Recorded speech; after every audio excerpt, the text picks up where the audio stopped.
Good morning students. आज हम प्रमेय 9.2 करेंगे नवीं क्लास में। एक ही आधार या बराबर आधारों और एक ही समांतर रेखाओं के बीच स्थित त्रिभुज क्षेत्रफल में बराबर होते हैं। अब हम इसको सिद्ध करते हैं। यहाँ पर आप एक त्रिभुज देख रहे हैं ए डी सी और दूसरा त्रिभुज है ए बी सी। ठीक है, जो एक समांतर चतुर्भुज के बीच में है। मान लीजिए ए बी सी डी एक समांतर चतुर्भुज है जिसका एक विकर्ण ए सी है ना। आइए मान लें कि ए एन वो लंब है डी सी पर। लंब है अर्थात ये ऊंचाई है ना। ध्यान दीजिए त्रिभुज ए डी सी सर्वांग सम है सी बी ए के। कैसे है उसको हम देख लेते हैं। यहाँ पर ये आमने सामने की भुजाएं जो है वो बरोबर होती है समांतर चतुर्भुज में। तो ए डी जो है वो बी सी के बरोबर है ना। और सी डी जो है वो ए बी के बरोबर होता है, क्योंकि ये भी आमने सामने की भुजाएं हैं। अतः ये दोनों भुजाएं आपस में बरोबर, ये दोनों भुजाएं आपस में बरोबर। तो इन दो त्रिभुजों में दो दो भुजाएं तो बरोबर ही हैं। अब ये एक Z की आकृति दिख रही है आपको। तो यहाँ पर बनने वाले जो एकांतर कोण हैं वो आपस में बरोबर होते हैं। तो एकांतर कोण अगर आपस में बरोबर हैं, अतः यह वाला कोण जो है त्रिभुज का वो इस त्रिभुज के कोण के बरोबर है। अतः हम कह सकते हैं कि ये दो जो त्रिभुज हैं एस एस ए नियम से दोनों सर्वांग सम है।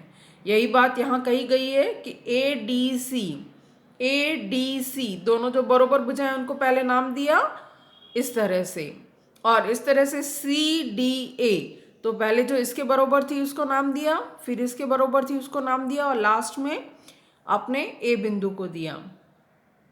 तो यहाँ जो है इन दोनों का सर्वांग समता सिद्ध होती है एस एस ए नियम से।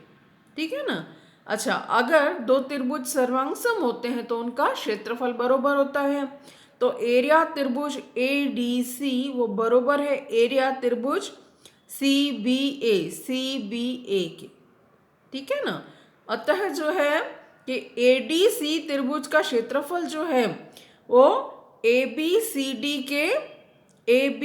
डी के आधा होगा, क्योंकि एक ही समांतर रेखाओं के बीच में स्थित समान आधार पर अगर समांतर चतुर्भुज और त्रिभुज हैं तो वो त्रिभुज समांतर चतुर्भुज के क्षेत्रफल का आधा होता है। तो यही बात यहाँ कही गई है कि त्रिभुज का क्षेत्रफल ए डी सी का क्षेत्रफल वो आधा होगा ए बी सी डी के। ठीक है ना। अच्छा, अब ए बी सी डी जो है समांतर चतुर्भुज का क्षेत्रफल निकालने के लिए हम सूत्र लिखेंगे आधार इंटू ऊंचाई। आधार है डी सी और ऊंचाई है ए एन। ठीक है ना। तो अगर आधार और ऊंचाई को हमने इस तरह से गुणा किया और उसको आधे से भी गुणा करेंगे तो ये हो जाएगा त्रिभुज ए डी सी का क्षेत्रफल। तो त्रिभुज ए डी सी का क्षेत्रफल होगा 1/2 आधार इंटू संगत शीर्ष लंब। इससे आप कह सकते हैं कि एक ही आधार या समान आधारों वाले त्रिभुज जो समांतर रेखाओं के बीच में स्थित है उनका क्षेत्रफल बरोबर होता है, क्योंकि इसका क्षेत्रफल जो है पूरे समांतर चतुर्भुज के आधा होगा। इसी तरह से ये जो त्रिभुज है उसका भी आधार सेम है डी सी और ए बी बरोबर है, और शीर्ष लंब यही होगा। तो उनको भी अगर हम इस तरह से गुणा करेंगे तो पूरे समांतर चतुर्भुज का आधा होगा। अब जब इसका भी क्षेत्रफल पूरे समांतर चतुर्भुज का आधा है, इसका भी क्षेत्रफल पूरे समांतर चतुर्भुज के क्षेत्रफल का आधा है, तो ये आपस में भी बरोबर होंगे। दूसरे शब्दों में किसी त्रिभुज का क्षेत्रफल उसके आधार एक भुजा और संगत शीर्ष लंब के गुणनफल के आधे के बराबर होता है। ठीक है ना। तो इस तरह से दोनों जो आपस में होंगे वो बराबर क्षेत्रफल के होंगे। ठीक है ना, ये बात समझ में आ गई। अब हम करेंगे इसका विलोम प्रमेय, वो है प्रमेय 9.3। सिर्फ इसका प्रमेय ही है, इसको सिद्ध नहीं किया गया है, पर ऐसे ही हम सिद्ध कर सकते हैं। एक ही आधार या बराबर आधारों वाले बराबर क्षेत्रफलों वाले त्रिभुज एक ही समांतर रेखाओं के बीच में स्थित होता है। इसमें यह दिया गया है कि यहाँ पर जो है वो त्रिभुज का आधार बराबर है और क्षेत्रफल बराबर है, तो वो दोनों एक ही समांतर रेखाओं के बीच में स्थित होंगे। ठीक है, अब इसके बाद हम करेंगे प्रश्नावली 9.3। Okay, thank you.